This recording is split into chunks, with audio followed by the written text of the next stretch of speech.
15-20 लाख 50 लाख की ऑफ़र आए किसी गलत चीज़ को प्रमोट करने की, तो क्या विकी पांडा ईमानदारी के ऊपर पैसा उठाएगा? विकी पांडा को लाखों रुपए की ऑफर हुई है गेम्स प्रमोट करने की, नहीं अच्छा, की। ये जो आजकल गेम्स का हाँ चक्कर जी, चला हुआ है नहीं की।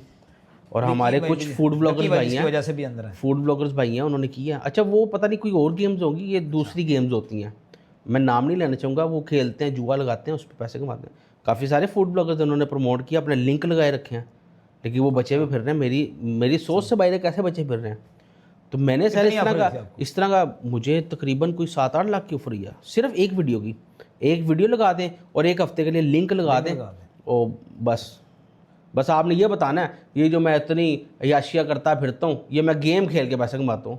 मैं फिर अब उनको धमकी लगाता हूँ, भाई मुझे अब लड़कियाँ कॉल करती हैं कि कॉल करोगे FIA को नंबर दे दूँगा, मुझे कॉल नहीं करनी, खबरदार। ये सारा फ्रॉड है। सब मेरे बच्चे हैं, मेरी 3 बेटियाँ हैं, मैं उनको हराम नहीं खिला सकता।